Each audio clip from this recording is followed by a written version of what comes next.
सबसे पहले हम क्लासिफिकेशन देखते हैं विद डेफिनेशन कि मैटर किसे कहते हैं या द्रव्य किसे कहते हैं। तो वो हर चीज जिसमें कुछ ना कुछ वेट होता है, भार होता है और जो स्थान घेरती है। Anything which occupy space and have a mass is called matter.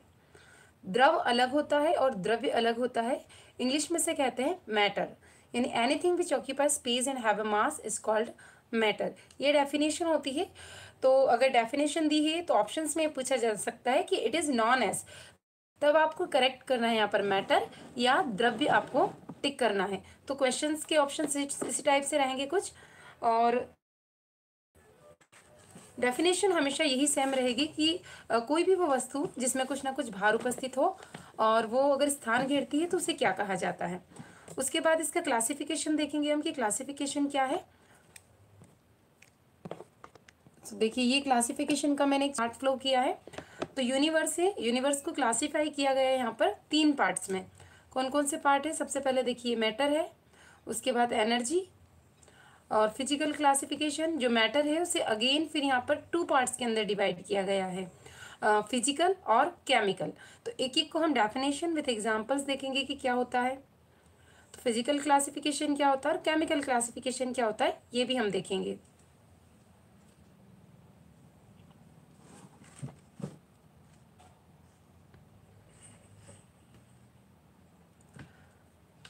पहले हम इसको पूरे चार्ट को समझ लेते हैं अच्छे से। फिजिकल क्लासिफिकेशन हो गया, उसके बाद फिजिकल क्लासिफिकेशन को अगेन 3 पार्ट्स में डिवाइड किया गया है, सॉलिड, लिक्विड और गैस। उसके बाद केमिकल क्लासिफिकेशन हम देखेंगे विद डिटेल, विथ इसके एग्जांपल्स देखेंगे। उससे पहले आप यदि चैनल पहली बार विजिट कर रहे हैं तो चैनल को सब्सक्राइब कर लीजिए और बेल आइकन को प्रेस करके ऑल नोटिफिकेशन को ऑन करना मत भूलिए, क्योंकि जब भी नया वीडियो अपलोड होगा तो इसी के थ्रू आपके पास में नोटिफिकेशन पहुंचने वाले हैं। और यदि आपने इससे पहले का प्रीवियस वीडियो नहीं देखा है जिसमें मैंने आपको एटम्स क्या होता है, मॉलिक्यूल्स क्या होता है और साथ में उसके न्यूमेरिकल्स भी सॉल्व करवाए थे, तो उसे आप देख सकते हैं। उसमें यदि आपको कोई भी डाउट है तो आप कमेंट सेक्शन में कमेंट कीजिए, नेक्स्ट वीडियो में आपके कमेंट्स को सॉल्व कर दिया जाएगा। इस वीडियो में हम पूरा मैटर, उसका क्लासिफिकेशन, उसके साथ साथ कौन कौन सी ऐसी चीज़ें हैं जो केमिकल प्रॉपर्टीज़ को शो करती है मैटर्स के, या फिजिकल को, उसके साथ में कौन से एलिमेंट्स होते हैं, कौन से प्योर सब्सटेंस होते हैं, कौन से मिक्सचर होते हैं, ये क्लासिफिकेशन देखेंगे। और उसके साथ साथ हम कुछ टेम्परेचर को कन्वर्ट करने के न्यूमेरिकल्स, क्योंकि अभी पीईबी ने जो अपना एग्जाम का जो ट्रेंड है उससे काफ़ी ज़्यादा चेंज कर दिया है। पुराने जो सिंपल क्वेश्चंस पूछे जाते थे वेरी बेस्ट, वो अब नहीं पूछे जाते हैं। तो न्यूमेरिकल्स हम सॉल्व करने वाले हैं। तो सबसे पहले आप चार्ट चाहे तो स्क्रीनशॉट ले सकते हैं, अपने डायरी में नोट कर सकते हैं। फिजिकल हुआ, इसे 3 पार्ट्स में डिवाइड किया गया है, सॉलिड, लिक्विड और गैस में क्या होता है। तो सॉलिड क्या होती है? वो सारी चीज़ें जो क्या होती है, क्लोजली पैक्ड स्ट्रक्चर जिनका होता है और जिनका हमेशा फिक्स्ड शेप रहेगा, फिक्स्ड वॉल्यूम रहेगा और मास रहेगा। यानी कि आकार, आयतन और भार ये निश्चित है, उस चीज़ को हम क्या कहते हैं, सॉलिड कहते हैं या फिर ठोस कहते हैं। लिक्विड में क्या रहेगा, इनका शेप फिक्स नहीं होता बट इनका वॉल्यूम हमेशा ऑलवेज फिक्स रहता है, तो उसे कहते हैं हम लिक्विड या तरल। द्रव कहा जाता है, द्रव्य को मैटर कहते हैं और द्रव को लिक्विड कहा जाता है। गैस, जिनमें ना तो वॉल्यूम इनका फिक्स्ड होता है, ना ही इनका कोई शेप फिक्स्ड होता है, ना आकार फिक्स्ड है, ना ही इनका आयतन फिक्स्ड होता है, ऐसी चीज़ों को कहा जाता है गैस। उसके बाद हम देखते हैं केमिकल क्लासिफिकेशन। तो सबसे पहले 2 चीज़ों में डिवाइड किया गया है, होमोजीनियस और हीट्रोजीनियस। इसे हम मिक्सचर के फॉर्म में भी कंसीडर करके चल सकते हैं कि होमोजीनियस मिक्सचर क्या होता है और हीट्रोजीनियस मिक्सचर क्या होता है। इसे हम आगे प्रोसीड करेंगे। तो 2 पार्ट्स में डिवाइड किया गया है अगेन, प्योर सब्सटेंस मिक्सचर यानी शुद्ध पदार्थ और मिश्रण जिसे कहा जाता है। तो अगेन प्योर सब्सटेंस को 2 पार्ट्स में डिवाइड किया गया है। कौन कौन से है वो 2 parts? Elements and compound. Hindi में कहा जाता है एलिमेंट्स को तत्व और कंपाउंड को कहा जाता है यौगिक। एलिमेंट्स अगेन 3 पार्ट्स में डिवाइड होते हैं, metals, non metals and metalloids. तो ये आपने प्रीवियस क्लासेस में भी देखा होगा मेरा, और नहीं देखें तो मैं आपको आई बटन में उनकी लिंक प्रोवाइड करवा दूंगी, साथ में डिस्क्रिप्शन में भी आपको लिंक मिल जाएगी और इसकी एक सेपरेट प्लेलिस्ट भी मैंने क्रिएट करी है जहाँ पर आप इजीली समझ सकते हैं कि मेटल्स क्या होता है, नॉन मेटल्स क्या होता है, कौन कौन से एग्जाम्पल्स हैं। तो एग्जाम में आपसे डेफिनेशन नहीं पूछी जाए, डेफिनेशन देती है तो दिस इज नॉन एज, या इसे क्या कहते हैं, मेटल से, या निम्नलिखित में से मेटल के समूह को अलग कीजिए। Which of the following is a group of metals या नॉन मेटल्स या नॉन मेटलॉइड्स। तो वहां पर आपको आइडेंटिफाई करना आना चाहिए। देन सेम वैसे ही कंपाउंड्स के फॉर्म में पूछे जाएंगे। इनमें से इनऑर्गेनिक कंपाउंड कौन से हैं, यानी अकार्बनिक, और ऑर्गेनिक में से होता है कार्बनिक। तो मिक्सचर को फिर टू पार्ट्स में डिवाइड किया गया है, homogeneous solution and heterogeneous solution. Homogeneous means same texture जिसका हो या सेम कंपोनेंट जिसके हों उसे होमोजीनियस कहा जाता है। हीट्रोजीनियस का होता है different type of the compounds में मिक्स होते हैं, या डिफरेंट टाइप के कंपोनेंट्स होते हैं जिनका रेशियो फिक्स नहीं होता है, वो हीट्रोजीनियस होते हैं। जिनका रेशियो फिक्स्ड होता है उसे होमोजीनियस कहा जाता है। तो एक डिटेल वीडियो ऑलरेडी आपको दांगी एकेडमी के प्लेलिस्ट में मिल जाएगी, वहाँ जाकर आप इसे देख सकते हैं। आगे बढ़ते हैं। इसमें अगर आपको कोई भी डाउट है तो अभी आप मुझसे पूछ सकते हैं। डिफरेंस बिटवीन हमने देखा है मिक्सचर एंड कंपाउंड्स में। एक बार मैं आपको इसकी सारी डेफिनेशन एक बार अच्छे से बता देती हूँ ताकि आपको ये क्लियर हो जाए कि फिजिकल क्लासिफिकेशन किस बेसिस पर लिया गया है, सेम वैसे ही केमिकल क्लासिफिकेशन किस बेसिस पर लिया गया है।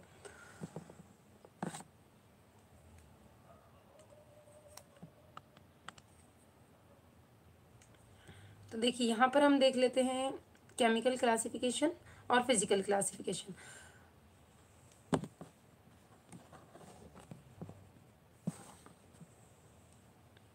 फिजिकल क्या होता है, तो फिजिकल में वो चीज़ें ली जाती है सारी की सारी कि it is a based only state under ordinary conditions of temperature and pressure matter.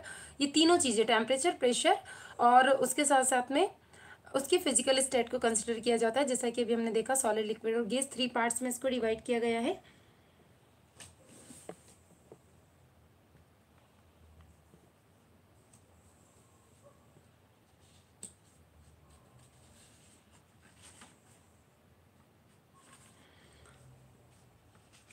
यहाँ पर आप कैसी चीज़ें कंसिडर करेंगे फिजिकल में, देखिए जैसे कि कोई भी चेंजेस होता हुआ आपको शो हो रहा है। जैसे आइस क्यूब है, सॉलिड के फॉर्म में है, और इसी आप रिवर्सिबल प्रोसेस होती है most of them physical.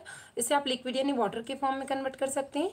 Them again इसे रिवर्स करके अगेन आइस क्यूब में से कन्वर्ट किया जा सकता है। सेम इसके आगे की प्रोसेस क्या हो जाएगी, जैसे गैस वेपर के फॉर्म में कन्वर्ट किया जा सकता है और इसे कूल करके अगेन लिक्विड के फॉर्म में, देन अगेन इसे सॉलिड के फॉर्म में कन्वर्ट किया जा सकता है। तो ये सारे चेंजेस कैसे होते हैं, फिजिकल चेंजेस होते हैं। चेंजेस की बात कर रहे हैं यहाँ पर। और केमिकल चेंजेस में क्या होता है, जैसे एक पेपर बर्न हो गया और एश यानी राख में कन्वर्ट हो गया, तो आफ्टर जो राख है या एश है उसे हम अगेन पेपर के फॉर्म में कन्वर्ट नहीं कर सकते। ये केमिकल चेंजेस होते हैं। चेंजेस भी यदि पूछे जाते हैं तो आपको ये ध्यान रखना है कि जो प्रोसेस रिवर्सिबल नहीं होती, यानी जिसे हम अगेन उसी फॉर्म में कन्वर्ट नहीं कर सकते, वो सारे फिजिकल चेंजेस है। और जिसे जिसमें किसी केमिकल रिएक्शन का फॉर्मेशन हो रहा है और अगेन उसे उसी फॉर्म में कन्वर्ट नहीं किया जा सकता, वो सारी चीज़ें केमिकल चेंजेस के अंदर आती हैं। तो 3 स्टेट हमने देख ली, सॉलिड, लिक्विड और गैस। ये तीनों ही एक दूसरे में अगर चेंज हो गई तो सारी की सारी फिजिकल्स हो जाएंगी। तो सॉलिड सब्सटेंस क्या होता है, अकॉर्डिंग टू डेफिनेशन हम देख लेते हैं। वो सब्सटेंस जिसे हम सॉलिड कहते हैं if possess definite volume and definite shape, जिसका फिक्स शेप हो और फिक्स आयतन हो। लिक्विड का मैं आपको बता चुकी हूँ। इसका क्या होता है कि डिफाइनेट वॉल्यूम तो होता है बट कोई शेप नहीं होता। गैस में ना डिफाइनेट वॉल्यूम है और ना ही इसका कोई शेप होता है। सो अब हम देखने वाले हैं जैसा कि अभी मैंने आपको बताया होमोजीनियस और हीट्रोजीनियस क्या होता है। विथ एग्जांपल एक बार इसको हम कंसीडर कर लेते हैं। होमोजीनियस को ले लेते हैं कि जिसमें यूनिफॉर्म, ये ध्यान रखिए, यूनिफॉर्म कंपोजिशन। अब यूनिफॉर्म कंपोजिशन कैसी हो जाएगी, और आइडेंटिकल प्रॉपर्टीज होती है पूरे सॉल्यूशन में। यदि हम देख रहे हैं कोई भी सॉल्यूशन, एग्जांपल के तौर पर हमने ले लिया है, कोई ये बीकर है, इसमें कोई सॉल्यूशन फिल है, और आपको आइडेंटिफाई करना है कि ये जो सॉल्यूशन है इसमें फिल है, ये किस टाइप का सॉल्यूशन है, होमोजीनियस है या फिर हीट्रोजीनियस है। तो यदि उसकी कंपोजिशन सेम है और उसकी सारी जो प्रॉपर्टीज़ है वो सारी की सारी यदि सेम होती है तो ऐसे सॉल्यूशंस कहा जाता है होमोजीनियस सॉल्यूशन। जैसे कि आपने शुगर सॉल्यूशन प्रिपेयर किया, अगर उसमें आप आइडेंटिफाई कर पा रहे हो शुगर को, जब कम्प्लीटली हम डिजॉल्व कर लेते हैं वाटर के अंदर, और जब आप कांच के गिलास में ऐसे बीकर में से उसको देखते हैं तो क्या आप ऐसे आइडेंटिफाई कर पाते हैं कि ये वाटर का मॉलिक्यूल है, ये शुगर का मॉलिक्यूल है, नहीं कर पाते।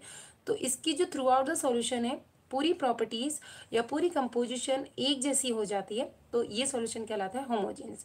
सेम इसका अपोजिट, जैसे आपने थोड़ा सा सॉल्ट ऐड कर लिया, थोड़ी शुगर ऐड कर ली और उसके बाद सैंड पार्टिकल्स ऐड करके वाटर में डिजॉल्व करें, तो हो सकता है सॉल्ट और शुगर तो एक लिमिटेड क्वांटिटी में हो तो पूरी की पूरी डिजॉल्व हो जाए, बट जो सैंड के पार्टिकल है वो इजीली विजिबल होंगे। वो throughout the solution whole composition एक जैसी नहीं होगी। दैट मीन्स ये जो सॉल्यूशन प्रिपेयर हो रहा है वो कैसा हो जाएगा, हीट्रोजीनियस सॉल्यूशन हो जाएगा। आगे बढ़ते हैं हम मेटल्स, नॉन मेटल्स और मेटेलॉइड्स। तो आपको मालूम है, नहीं मालूम तो एक बार वीडियो आप ज़रूर देख लीजिए तो आपको और क्लियर हो जाएगा। उसके बाद हम देखते हैं यहाँ पर प्योर सब्सटेंस क्या होते हैं, जो एक ही टाइप के सब्सटेंस से मिलकर बने होते हैं, जिसमें किसी भी प्रकार की इम्प्योरिटी नहीं होती है, वो प्योर सब्सटेंस कहलाते हैं। Same type of the substance, या फिर उनका जो रेशियो होता है वो एकदम फिक्स होता है, ऑलवेज फिक्स हो, चाहे उनका जो क्वांटिटी है वो कितनी भी बार उसको कंपोजिशन किया जाए, कितनी भी बार प्रिपेयर किया जाए, वो ऑलवेज उसका जो रेशियो होगा वो फिक्स होगा, वही सब्सटेंस कहलाते हैं प्योर सब्सटेंस।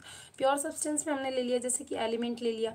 अब एलिमेंट्स क्या होंगे, जैसे सोडियम हो गया, पोटेशियम हो गया, आयोडीन हो गया, ये सारे सेम टाइप के हैं। अब ये अलग अलग हो गए, सोडियम कोई मेटल हो गई।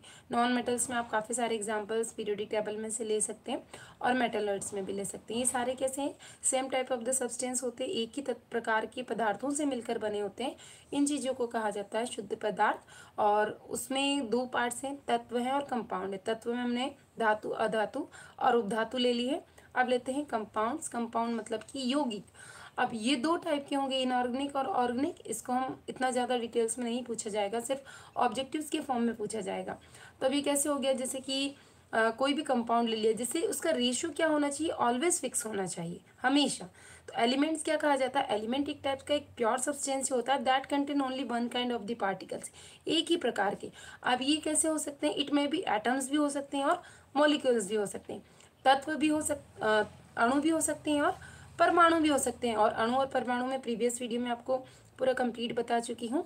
यानी कि परमाणु ऐसा पदार्थ, एटम एक ऐसा पदार्थ होता है जिसे हम और टाइनी पार्टिकल्स में और छोटे छोटे टुकड़ों में डिवाइड नहीं कर सकते। बट जो अणु होता है यानी कि मॉलिक्यूल्स, उसे हम डिवाइड कर सकते हैं। फिर न्यू डेफिनेशन के अकॉर्डिंग हम देख चुके हैं कि परमाणु को हम 3 पार्ट्स में डिवाइड कर सकते हैं। वो मैं बता चुकी हूँ आपको, इलेक्ट्रॉन, प्रोटॉन एंड न्यूट्रॉन्स होते हैं। कंपाउंड्स क्या होते हैं, that containing more than one kind of the element और एटम्स, एक से ज़्यादा टाइप के एलिमेंट या तत्वों से मिलकर बने होते हैं। और ये भी एक प्रकार के प्योर सब्सटेंस ही होते हैं। अब 2 प्रकार के हो गए हमारे पास में, कौन कौन से हो गए हैं। सबसे पहले ऑर्गेनिक कंपाउंड को देख लेते हैं। ऑर्गेनिक कंपाउंड क्या होते हैं, तो ऐसे एलिमेंट जैसे कि हाइड्रोजन हो गया, ऑक्सीजन हो गया, नाइट्रोजन हो गया, सल्फर, सारे हैलोजेंस, जो कहाँ से ऑब्टेन हो रहे हैं, कहाँ से प्राप्त किए जाते हैं, या तो एनिमल से या फिर प्लांट से। ऐसे सारे एलिमेंट्स को कहा जाता है ऑर्गेनिक। और जो प्लांट से या एनिमल्स की से प्राप्त नहीं किए जाते हैं, या तो मिनरल से या रॉक से ऑब्टेन होते हैं, ऐसे सारे एलिमेंट्स कहे जाते हैं इनऑर्गेनिक। आई होप कि आपको क्लियर हो गया होगा। अब आप इजीली फाइंड आउट कर पाएंगे। एक बार पीरियोडिक टेबल ओपन करके देखिए तो वहाँ से पूरा समझ में आएगा आपको कि मेटल्स कौन से हैं, इनऑर्गेनिक कौन से हैं, ऑर्गेनिक कौन से हैं। मिक्सचर की तरफ मूव करते हैं। मिक्सचर क्या होता है, एक ऐसा मटेरियल जो 2 या 2 से ज़्यादा टाइप के सब्सटेंस में एलिमेंट भी हो सकते हैं और कंपाउंड भी हो सकते हैं, बट उनका कोई प्रपोर्शन यानी कि रेशियो फिक्स नहीं होता है, वो सब कहलाते हैं आपके मिक्सचर। ठीक है। अब ये 2 टाइप के हो गए, होमोजीनियस और हीट्रोजीनियस। तो होमोजीनियस, हीट्रोजीनियस तो मैं भी आपको बता चुकी हूँ कि through out the solution hall property similar, that means homogeneous. और सेम टाइप की नहीं होगी तो हो जाएगा हीट्रोजीनियस। इसमें यदि कोई भी डाउट है आपको तो आप मुझसे पूछ सकते हैं, तो अभी आपके डाउट्स क्लियर हो जाएंगे।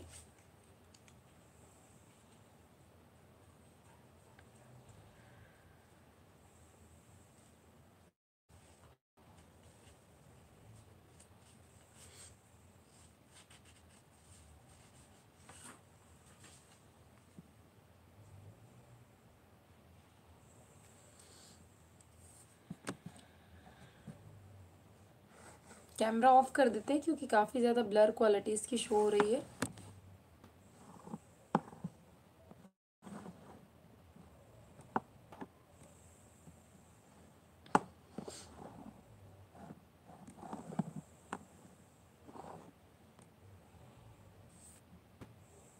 Okay, so now we are proceeding.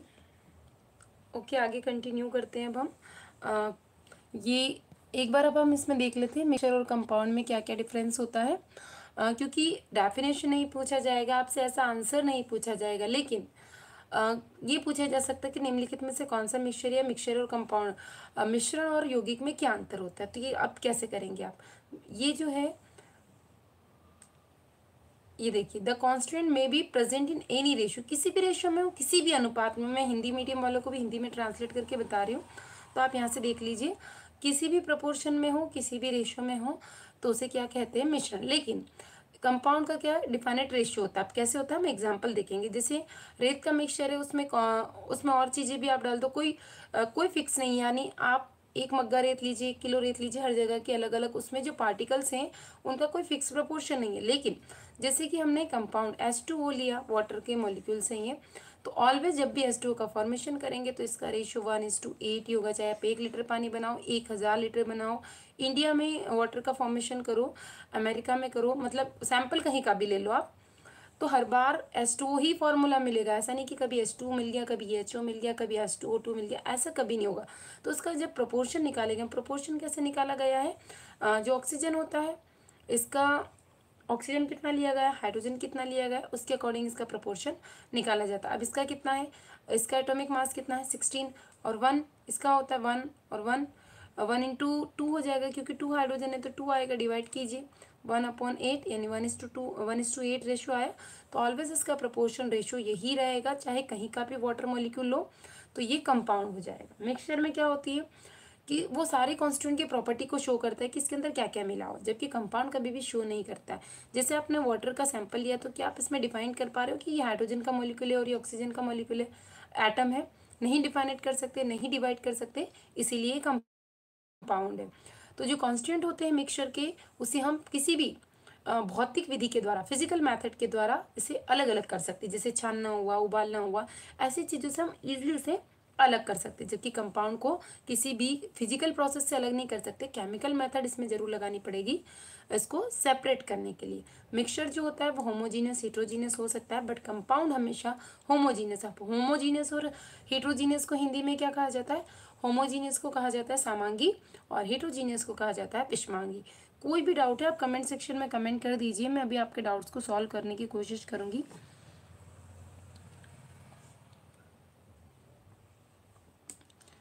I hope कि अभी आपको कोई भी दिक्कत नहीं होगी, तो हम आगे प्रोसीड कर लेते हैं।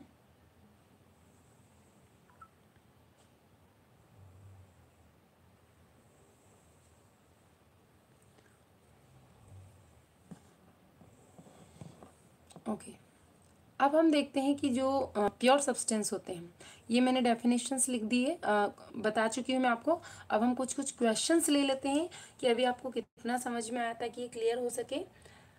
तो देखिए क्वेश्चन से, classify the following as a pure substance और mixture, also separate the pure substance to element and compound and divide mixture into homogeneous and heterogeneous categories. मतलब निम्नलिखित में से शुद्ध पदार्थ और मिश्रण को अलग कीजिए, साथ ही शुद्ध पदार्थों में से तत्व और यौगिक को अलग कीजिए, और इसमें से सामांगी और विषमांगी पदार्थों को भी अलग करना। अब क्वेश्चन देखिए, मैंने कितने सारे क्वेश्चन एक ही साथ इंक्लूड कर लिए। मैं ऐसा टॉपिक ले ही नहीं रही हूँ, क्योंकि आपने काफ़ी सारे वीडियोस देखे होंगे, लाइव क्लासेस ले ली, आपका आधे से ज़्यादा टाइम वेस्ट हो जाता है। क्वेश्चंस 10 ऑब्जेक्टिव ले लिए, उसी को बार बार ऑप्शंस कौन सा है, सही आंसर बताइए, और 1-1.5 घंटे की क्लास में आप सिर्फ 10 क्वेश्चंस कर पाते हैं।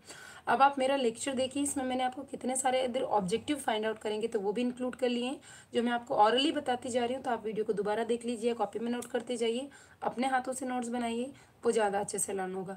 अब इस एक क्वेश्चन में कितने भी क्वेश्चन आप निकाल सकते हैं, 10-15 आराम से ईजिली आपके निकल जाएंगे। अब कौन कौन से सब्सटेंस है वो उसमें से अलग करना है हमें। ये देखिए, मैंने यहाँ काफ़ी सारे नाम दे दिए, इसमें से अब आपको अलग करके बताना है कि कौन सा तत्व है, कौन सा यौगिक है, और कौन होमोजीनियस है, हीट्रोजीनियस है, ये सारी चीज़ें अब आपको यहाँ पर बतानी है। तो सबसे पहले लिया है, जो इंग्लिश में नाम है वही हिंदी में होंगे, इसलिए मैंने यहाँ पर हिंदी में नहीं लिखे, क्वेश्चंस को हिंदी में लिखकर आपको बता दिया। पहला है ग्रेफाइट, दूध, हवा, डायमंड, पेट्रोल, नल का पानी, टैप वाटर जिसे कहते हैं, distil water, oxygen, 22 carat gold, steel, iron, iodise table salt, लकड़ी का टुकड़ा, क्लाउड यानी बादल, स्मोक यानी धुआं, mercury, brass, sucrose, dry ice, सूखी बर्फ, सोडियम क्लोराइड, और एरिटेटेड ड्रिंक्स, जो सॉफ्ट ड्रिंक्स जिनसे हम कहते हैं। अब इसमें से आपको बताना, आप कैसे फाइंड आउट करेंगे। प्योर सब्सटेंस की डेफिनेशन क्या बताई थी मैंने, जो एक ही प्रकार के पदार्थों से मिलकर बने, दो भागों में डिवाइड किए थे। तो सबसे पहले आप लिख लीजिए यहाँ पर कि प्योर सब्सटेंस कौन से हैं। तो हम प्योर सब्सटेंस लिखेंगे। सबसे पहले प्योर सब्सटेंस कौन कौन से होते हैं, तो यहाँ यहाँ मैं नोट करके बता देती हूँ आपको। ये प्योर सब्सटेंस, इसमें छांट लीजिए, फिर एलिमेंट और ये छांट लीजिए। तो सबसे पहले प्योर सब्सटेंस आएंगे ग्रेफाइट, ग्रेफाइट क्यों है, ग्रेफाइट का फॉर्मूला क्या होता है, कमेंट सेक्शन में कमेंट करके ज़रूर बताइए मुझे, क्योंकि एक ही प्रकार के पदार्थ से मिलकर बना है। अभी बता चुकी हूँ मैं एक ही प्रकार के पदार्थ कैसे।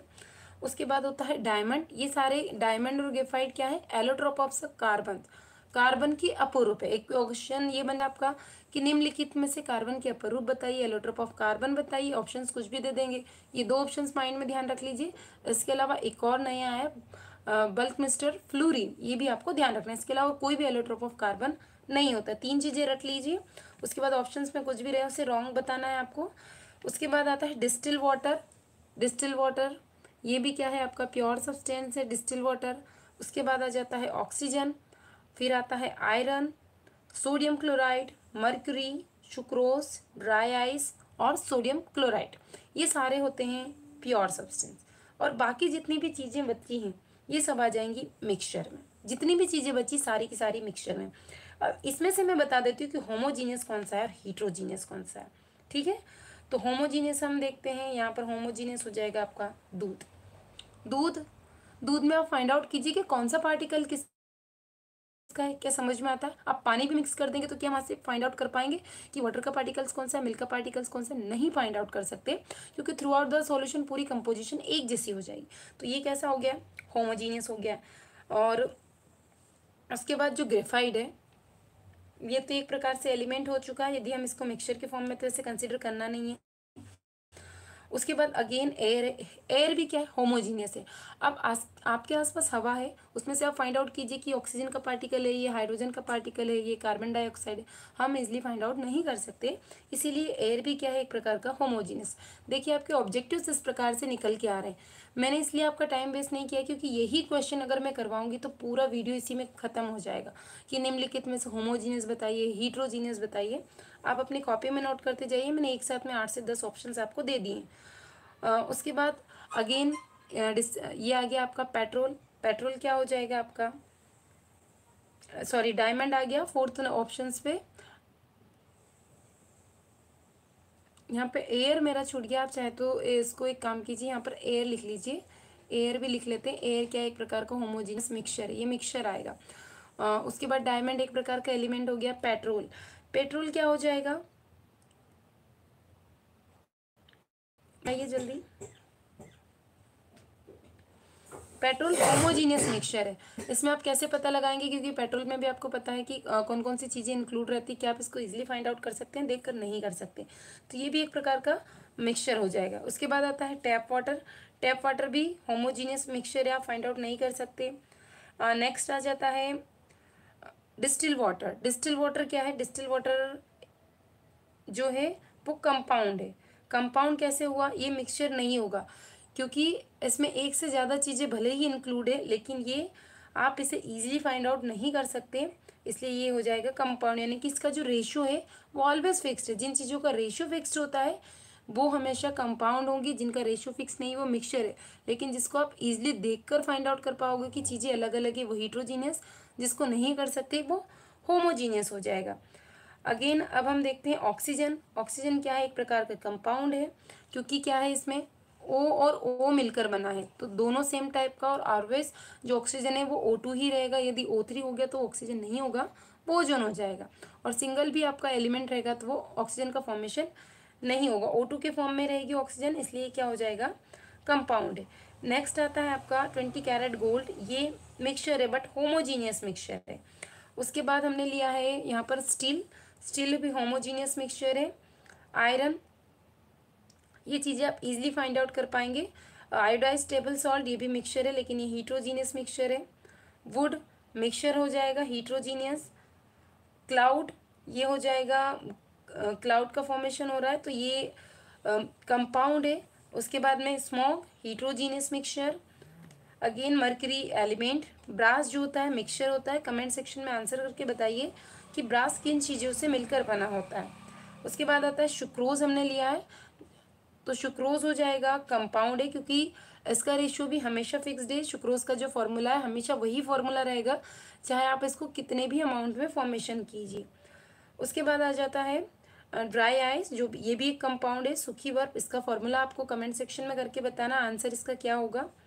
सोडियम क्लोराइड कंपाउंड हो जाएगा। और लास्ट जो बच्चा है हमारा एरेटेड ड्रिंक्स या सॉफ्ट ड्रिंक, जैसे एग्जांपल में आप ले सकते हैं कोको कोला, थम्सअप, जितने भी सॉफ्ट ड्रिंक्स आते हैं वो सारे होमोजीनियस मिक्सचर होते हैं। क्या आप इसमें फाइंड आउट कर सकते हो कि ये वाटर मॉलिक्यूल है, ये कार्बन डाइऑक्साइड? नहीं कर सकते, इसीलिए होता है कंपाउंड। आई होप कि अब आपको कोई डाउट नहीं होगा कि होमोजीनियस क्या होता है, हिट्रोजीनियस क्या होता है, क्लियर हो गया होगा। अब ले हमने properties of matter and there measurement, द्रव्य के गुण और उनका मापन कैसे किया जाता है, यानी फिजिकल प्रॉपर्टीज के बेस पे और केमिकल प्रॉपर्टीज के बेस पे आप किस टाइप से इनका मापन कर सकते हैं। तो फिजिकल प्रॉपर्टीज हमने लिए कि विच कैन बी मेजर्ड और observe without changing the identifier और composition of the substance are called physical properties. जैसे कि बिना प्रॉपर्टीज चेंजेस ही आप समझ पा रहे हैं, जैसे कि कलर है, कलर हो गया किसी भी सब्सटेंस का, ये सारी फिजिकल प्रॉपर्टीज में आ जाए। ऑर्डर, स्मेल, डेंसिटी, उसका घनत्व, मेल्टिंग पॉइंट और बॉइलिंग पॉइंट, ये सारी चीज़ें बताती है। इसी के थ्रू आप मेजर कर सकते हो किसी की फिजिकल प्रॉपर्टीज़ को। और केमिकल प्रॉपर्टीज़ में क्या आ जाएगा कि बहुत सारी ऐसी प्रॉपर्टीज़ होती है उस मेजरमेंट और observation require a chemical change to okay. बिना केमिकल चेंज के आप उनकी प्रॉपर्टीज़ को फाइंड आउट नहीं कर सकते। एग्जाम्पल के तौर पे हम ले लेते हैं कि कोई भी केमिकल रिएक्शन है, अलग अलग टाइप के सब्सटेंस हो रहे हैं उसमें, तो उसकी रिएक्शन को बता रही है। जैसे कि ऑक्सीडेशन रिडक्शन होती है, ऑक्सीडेशन प्रोसेस क्या होती है, रिडक्शन क्या होता है, इसका वीडियो भी ऑलरेडी अपलोड है, आप वहाँ जाकर देख लीजिए। फिर भी कोई डाउट है तो मुझे कमेंट सेक्शन में कमेंट कीजिए। मैं कोशिश कर रही हूँ कि 4 से 5 वीडियो लूँ और आपका केमिस्ट्री पूरा खत्म हो जाए। उसके बाद हम 6 से 7 वीडियो में आपका बायोलॉजी पूरा खत्म कर देंगे, जिससे साइंस आपको ऑलमोस्ट फिनिश हो जाएगा। और अब यहाँ पे आप ले सकते हो जैसे रिडक्शन हो रहा है, एसिड है या बेस है, ये सारी प्रॉपर्टीज बताती है केमिकल्स गुण को।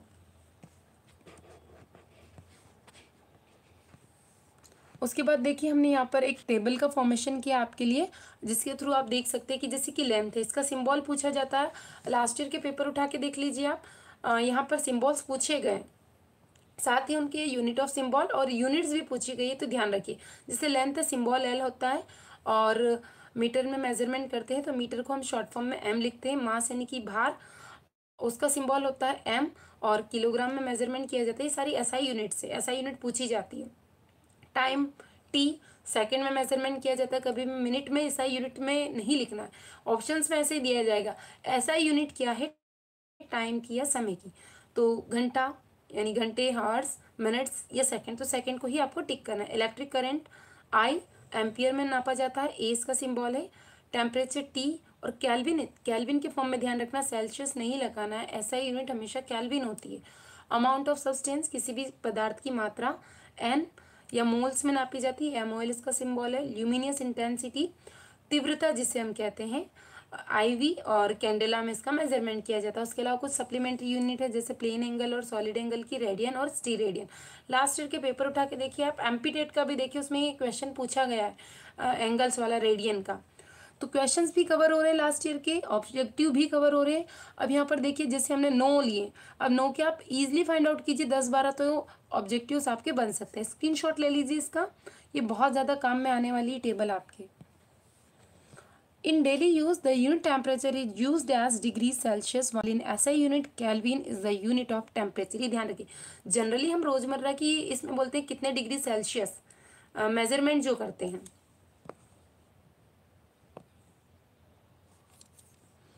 लेकिन ये ध्यान रखिए कि जो SI यूनिट होती है तापमान को नापने की, वो हमेशा क्या होती है, क्वेश्चन एग्जाम में यह आया कि एसआई यूनिट क्या है तापमान को नापने की, तो सेल्सियस को टिक नहीं करना है आपको, टिक करना है केल्विन को। क्या टिक करना है आपको, केल्विन को टिक करना है। तो अब हम बढ़ते हैं न्यूमेरिकल्स की तरफ, जिसकी वजह से आप हो सकता है थंबनेल देखकर वीडियो पे आए हैं तो आपका वेट खत्म हो गया। कुछ बेसिक टर्म्स थी जो आपको क्लियर होना काफ़ी ज़्यादा इंपॉर्टेंट है। ऑब्जेक्टिव से यदि इसमें से बनाने बैठती मैं तो कम से कम 5 से 6 वीडियो हो जाते, बट सिर्फ मैं व्यूज़ के लिए वीडियो नहीं बना रही हूँ। मैं चाहती हूँ कि आप एक वीडियो में ज़्यादा से ज़्यादा टॉपिक्स को कवर अप कर सकें। ओके, कोई डाउट हो तो आप कमेंट कर दीजिए।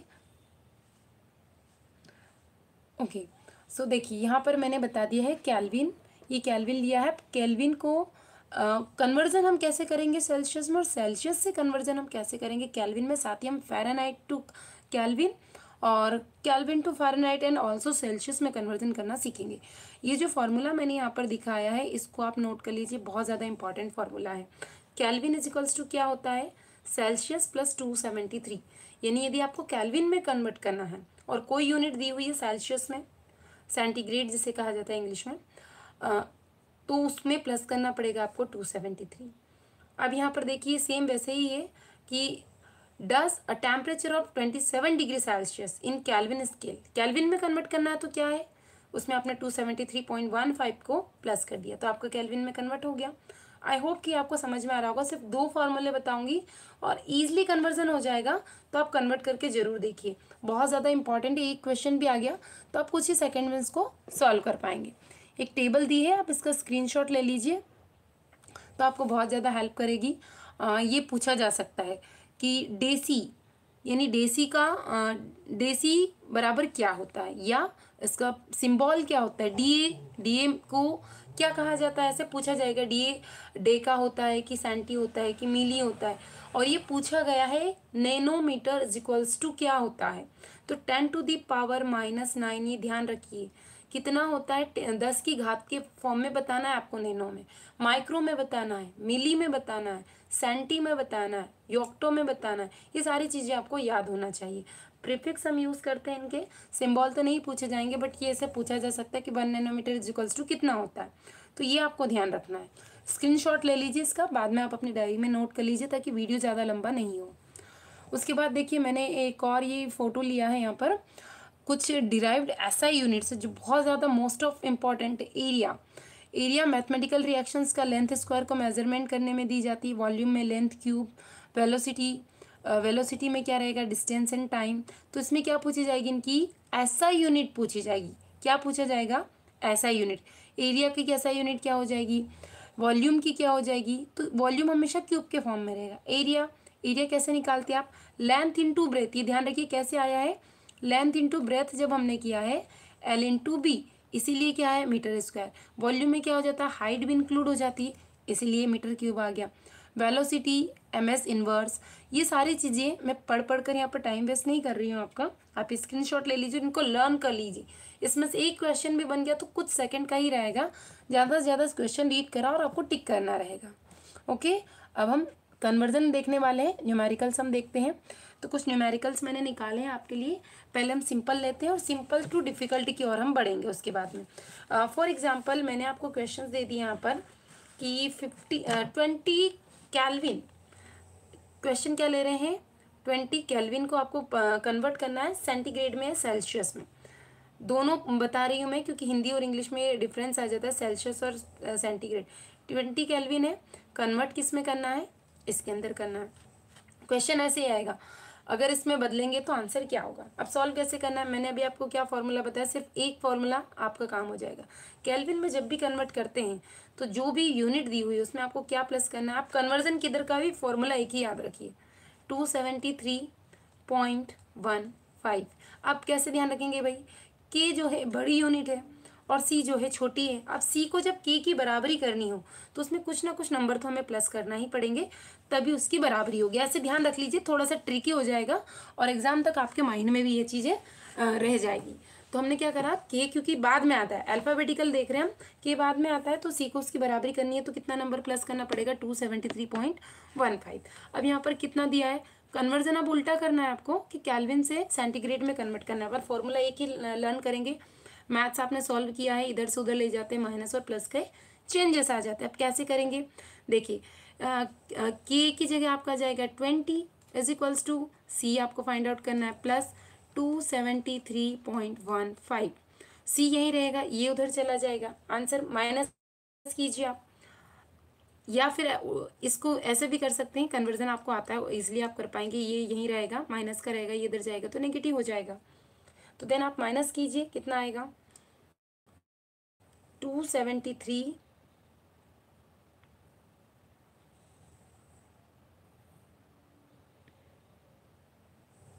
इसको आप सॉल्व करके देखिए और आंसर बताइए मुझे कमेंट सेक्शन में। जल्दी से फॉर्मूला मैं आपको बता चुकी हूँ कि क्या होगा, जल्दी से फटाफट सॉल्व कीजिए, फिर बताती हूँ मैं। फॉर्मूला भी बताया है मैंने आपको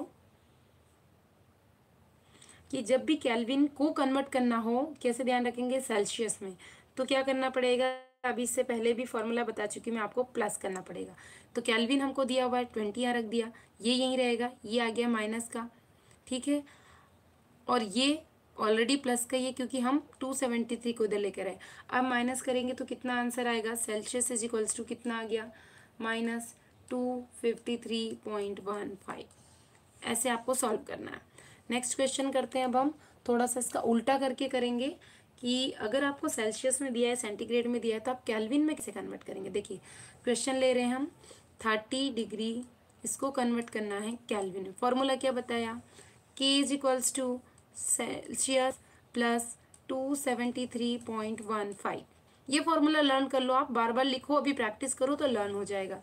अब ये तो बहुत सिंपल है, is equals to 30 plus 273.15। I hope कि समझ में आ रहा होगा। आंसर आ गया, कितना आंसर आएगा, 473.15। ये दो चीज़ें हो गई, यानी सेल्सियस टू केल्विन और केल्विन टू सेल्सियस आप इजी कर पाएंगे। नई टर्म लेते हैं हम, फ़ारेनहाइट में यदि दिया हो तो आप कैसे सॉल्व करेंगे कि कन्वर्जन कैसे कर पाएंगे। अगर फ़ारेनहाइट में दिया है और आपको केल्विन में कन्वर्ट करना है, सेल्सियस में कन्वर्ट करना है, तब क्या करेंगे। इसके लिए सिर्फ एक फॉर्मूला लर्न करना है आपको, K equals to C plus 273.15। Trick क्या बताइए, क्योंकि अल्फ़ाबेटिकल K बाद में आता है और C पहले आता है, तो अज्यूम कर लीजिए कि C को K की बराबरी करनी है, तो कुछ ना कुछ नंबर हमें यहाँ पर ऐड करना पड़ेगा, वही हमने यहाँ पर किया है। ओके, सो नेक्स्ट क्वेश्चन ले लेते हैं अब हम, दूसरा वाला। सपोज कीजिए कि आपको 15 डिग्री फ़ारेनहाइट कोई यूनिट है और इसे कन्वर्ट करना है सेंटीग्रेड या सेल्सियस में, तब आप क्या करें। नेक्स्ट फॉर्मूला, दो फॉर्मूले बोला है मैंने, अब सिर्फ दो ही फॉर्मूले हमें लर्न करने हैं। कैसे करेंगे, तो F इज इक्वल्स टू होता है 9/5। ये फॉर्मूला कॉपी में आप अपने नोट कर लीजिए, इसको इरेज करते हैं हम एक बार, फिर से लिखते हैं। देखिए 15 degree Fahrenheit convert into centigrade या सेल्सियस जिसे कहते हैं, तो फ़ारेनहाइट इक्वल्स टू हो जाएगा 9/5 डिग्री सेल्सियस प्लस 32। ओके, ये फॉर्मूला आपको लर्न करना। कोई भी डाउट है आप कमेंट कर दीजिए, इससे पहले यदि कोई भी डाउट है तो। कैसे कन्वर्ट करेंगे आप, बहुत सिंपल हो गया, F एज इट इज चलता जाएगा, 9/5 रहेगा इनटू, इसको तो बदलना ही है, हमारे पास में ये यूनिट है ही नहीं, पर F तो था, F की वैल्यू कितनी दी हुई है यहाँ पर 15, लिख लीजिए, प्लस 32। आप सॉल्व कीजिए, बहुत ज़्यादा सिंपल है, मैथ्स आपने सॉल्व किया ही है। कैसे करना है, सबसे पहले हम 32 को 15 के इस साइड ले जाएंगे, 15 उस साइड ले जाइए, और ये जो नीचे का 5 है आप पहले या तो इसे सॉल्व कर लीजिए, मल्टीप्लाई कीजिए 15 में 5 का कितना आएगा, पूरा प्लस माइनस आप इजीली सॉल्व कीजिए और मुझे कमेंट सेक्शन में इसका आंसर बताइए कितना आएगा जल्दी से। पूरी मैथमेटिकल टर्म्स में मैंने आपको कन्वर्ट करके बता दिया है कैसे करना है, फॉर्मूला लिख दिया है, वैल्यू पुट कर दिए, सिर्फ आपको सी की वैल्यू फाइंड आउट करनी है। जल्दी से कमेंट सेक्शन में आंसर कीजिए, अदरवाइज आपको बाद में कमेंट सेक्शन में इसका आंसर प्रोवाइड करना पड़ेगा, क्योंकि मैं पूरा बता चुकी हूँ कैसे करना है। एक और मैं कन्वर्ट करके बताती हूँ आपको कैसे करेंगे, जब तक आप इसको सॉल्व करके निकालिए। नेक्स्ट क्वेश्चन दिया है हमने 25 डिग्री, अब सेंटीग्रेड है या सेल्सियस से कहते हैं रूम टेम्परेचर, इसे आपको कन्वर्ट करना है फ़ारेनहाइट में। फॉर्मूला क्या बताया, बार बार लिखिए और लर्न कीजिए। F इज इक्वल्स टू होता है 9/5 इंटू प्लस 32। ओके, तो अब फ़ारेनहाइट की वैल्यू निकालनी है और पहले क्या था, सेल्सियस की निकालनी थी। दोनों फॉर्मूले बता रही हूँ मैं, मल्टीप्लाई कीजिए 25 का प्लस 32, सॉल्व कीजिए, 5 से 5 आ जाएगा, 5 9 जा कितना होता है 45, 5 9 45 प्लस 32 प्लस कीजिए, फ़ारेनहाइट में हो गया है कन्वर्ट, कितना आएगा फ़ारेनहाइट में जब कन्वर्ट करेंगे तो 77। बहुत सिंपल है, ऐसे ही क्वेश्चंस पूछे जाएंगे। अभी आपको थोड़ा सा बोरिंग लग रहा होगा, लेकिन एग्जाम में क्वेश्चन यही पूछा जाएगा कि कैसे आपको कन्वर्ट करना।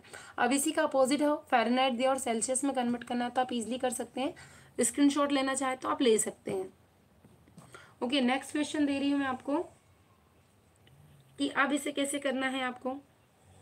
15 डिग्री सेल्सियस को फ़ारेनहाइट में बदलिए, 15 डिग्री सेल्सियस को फ़ारेनहाइट में बदलना। तो अभी मैंने आपको 25 का करके दिया है, ये होमवर्क है आपके लिए, आप इसे करके देखिए कि कैसे आपको इसको करना है। और एक दो और क्वेश्चंस ले लेते हैं ताकि आपके लिए इजी हो जाए। 37 degree Celsius human body temperature. देखिए मैंने अभी आपको क्या बताया, 25 रूम टेम्परेचर होता है। क्वेश्चन बनेगा एग्जाम में, रूम टेम्परेचर कितना होता है, ह्यूमन बॉडी का टेम्परेचर कितना होता है। इसलिए मैं क्वेश्चन ऐसे ले रही हूँ कि एक ही क्वेश्चन में 4 क्वेश्चन कंप्लीट हो जाए। ऐसे फ़ारेनहाइट में कन्वर्ट कीजिए, बहुत सिंपल है, फॉर्मूला लिख लीजिए और वैल्यू पुट कर दीजिए इंटू 37 और प्लस 32। ओके, इसी को आप कन्वर्ट कर सकते हैं यदि आपको फॉर्मूला बनाना है कि हमें डायरेक्ट सेल्सियस की वैल्यू निकालनी है और फ़ारेनहाइट दिया है, तो फ़ारेनहाइट वाले फॉर्मूले से ही बन जाएगा 5/9 ब्रैकेट में हो जाएगा F-32, ये फॉर्मूला बन जाएगा। पर आप F वाला फॉर्मूला फ़ारेनहाइट वाला याद रखिए और केल्विन वाला याद रखिए, तो आपके माइंड में हौच पौच नहीं होगी और आप इजीली सॉल्व से कर पाएंगे। आई होप कि ये समझ में आ रहा होगा कैसे करना है। जब आप सेल्सियस में कन्वर्ट कर लेंगे तभी आप इसे केल्विन में कन्वर्ट कर पाएंगे।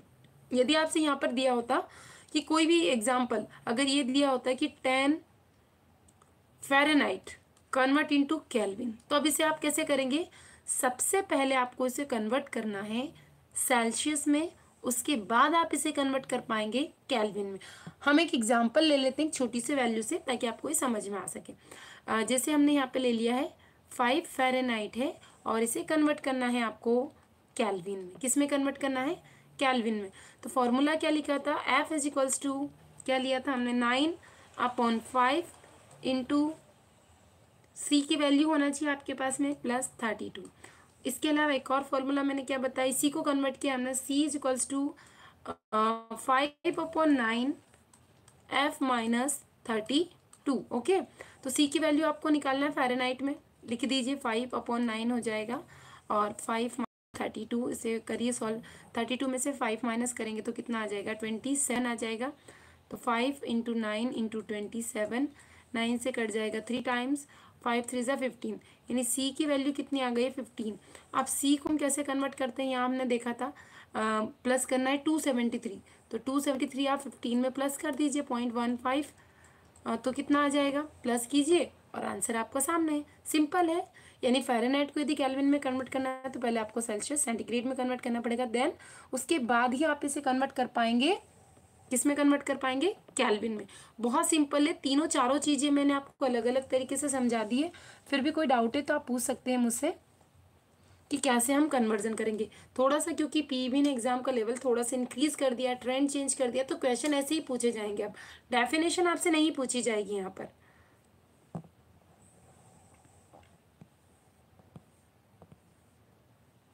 On a temperature recording in New York 60 degree Fahrenheit, what would be the equivalent temperature in degree Celsius? देखिए ये क्वेश्चन लिया है मैंने कि मान लीजिए कि न्यूयॉर्क सिटी में 60 डिग्री फ़ारेनहाइट का टेम्परेचर, और यदि हम उसे सेल्सियस में कन्वर्ट करेंगे तो आंसर क्या होगा? ये न्यूमेरिकल्स बन गए, एग्जाम में ऐसे ही आते हैं। और अब बहुत सारी जगह आपने काफ़ी सारे वीडियोस भी देखे होंगे, आपको डेफिनेशंस बता दी, तो अब बताइए डेफिनेशन क्या काम में है? डेफिनेशन का नॉलेज होना बहुत ज़्यादा इंपॉर्टेंट है। बट क्वेश्चन ये रहा, पूरा एग्जाम के वैसे क्वेश्चन लिया है मैंने, जैसे एग्जाम में पूछा जाता है कि किसी समय में न्यूयॉर्क सिटी का टेम्परेचर 60 डिग्री फ़ारेनहाइट है, तो वो सेल्सियस में उसकी वैल्यू क्या होगी, कितने डिग्री सेल्सियस की वो बराबर होगा। फॉर्मूला अभी क्या बताया मैंने आपको कैसे कन्वर्ट करना है। F is equals to, F का फ़ारेनहाइट का फॉर्मूला हम भी हमने लिया ना, F is equals to 9/5 into Celsius plus 32, इसमें वैल्यू रख दीजिए या इसको अपोजिट कर दीजिए, 5/9 और ब्रैकेट में F-32, वैल्यू रखिए। सो बहुत सिंपल आंसर है, जल्दी से फाइंड आउट करके देखिए कितना आंसर आता है इसका, फटाफट से कीजिए, जल्दी से फाइंड आउट। अदरवाइज ये आपको होमवर्क के फॉर्म में मिलने वाला है, तभी आप प्रैक्टिस कर पाएंगे, और जितनी ज़्यादा प्रैक्टिस करेंगे उतना ही ज़्यादा आपके लिए ईजी हो जाएगा। नेक्स्ट टॉपिक यानी नेक्स्ट वीडियो जो मैं आपके लिए कवर अप करने वाली हूँ, जैसा कि मैंने सोचा था कैटोमिसिटी ले लूँ, पर ये ज़्यादा इंपॉर्टेंट टॉपिक था। नेक्स्ट वीडियो में मैं आपको पूरा बताऊँगी इलेक्ट्रॉन की खोज कैसे हुई, प्रोटॉन की खोज कैसे हुई, कैथोड किरणें, बोर्स मॉडल, थॉमसन मॉडल, मॉलिक्युलरिटी, और साथ ही हम कवर अप करेंगे संयोजकता या वैलेंसी जिसे कहा जाता है, और ऑक्सीडेशन स्टेट विथ न्यूमेरिकल्स करवाने वाली हूँ।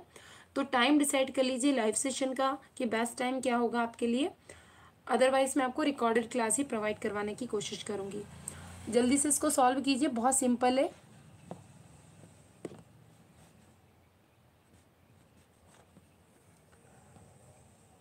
देखिए नेक्स्ट क्वेश्चन है, at what temperature will be both Celsius and Fahrenheit scales read the same value.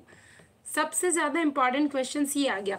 ये क्वेश्चन यदि एग्जाम में आ गया तो क्या करेंगे आप, ऐसा कौन सा पॉइंट है जहाँ पर फ़ारेनहाइट और जो सेल्सियस है दोनों की वैल्यू बराबर होती है, ये आंसर बताइए। काफ़ी ज़्यादा इंपॉर्टेंट हो जाता है और बहुत सिंपल भी है। अब आपको कन्वर्जन करना यदि आ गया तो आप इजीली निकाल पाएंगे। चलो मैं आपको कन्वर्ट करके बता देती हूँ फटाफट से, और वीडियो को एंड भी कर लेते हैं। अब हम कैसे करेंगे इसको, फॉर्मूला आप लिख लीजिए। हमने लिख लिया यहाँ पे C इज इक्वल्स टू, या फ़ारेनहाइट वाला लिख लीजिए 5/9 F -32 लिया। कंसिडर कर लिया कि जो दोनों हैं दोनों की बोथ दोनों को हम पढ़ रहे हैं, एक्स वैल्यूज दोनों की कंसिडर कर ली। सेल्सियस को भी एक्स मान लिया, फ़ारेनहाइट को भी एक्स मान लिया। तब क्या होगा 5/9, और इसको भी एक्स मान लिया है क्योंकि दोनों को हमने एक्स मान के कन्वर्ट करा। मैथ्स में करते हैं ना, सेम वैसा ही है। अब ये इधर जाएगा 9x हो जाएगा is equals to, bracket open कीजिए 5x और 32 में मल्टीप्लाई करेंगे तो आएगा 160। एक्स एक्स साइड कर लीजिए, 9x माइनस 5x करेंगे तो कितना आ जाएगा 4x इज इक्वल्स टू -160, और 4 को यहाँ पर डिवाइड करने के लिए भेजिए तो 4 4 जा 60, यानी x इज इक्वल्स टू -40, 4 4 जा 60, यानी -40 एक ऐसा टेम्परेचर है जहाँ पे चाहे आप सेल्सियस पढ़ो उसे या फ़ारेनहाइट पढ़ो, दोनों की वैल्यू सेम होगी। अगर क्वेश्चन ये आया तो आप कितने ज़्यादा कंफ्यूज हो जाएंगे, एक बात बताइए। कितना सिंपल है, कैसे निकाला। यदि आपको फॉर्मूला लर्न है तो आप फटाफट से निकाल पाए। यानी एक ऐसा टेम्परेचर -40 डिग्री वो वैल्यू है, तब आप इसे सेल्सियस पढ़ेंगे तब भी सेम आएगा, और फ़ारेनहाइट पढ़ेंगे तब भी सेम आएगा। अभी यदि आपको इसकी पीडीएफ चाहिए तो दांगी एकेडमी के टेलीग्राम चैनल पर आपको इसकी पीडीएफ भी मिल जाएगी। आई होप कि ये जो सेशन है आपके लिए इंपॉर्टेंट रहा होगा, आपकी हेल्प करेगा आने वाली सारी एग्जाम्स में। और नेक्स्ट टॉपिक नेक्स्ट वीडियो के साथ हम मिलते हैं। So thank you so much, good night, take care and bye bye.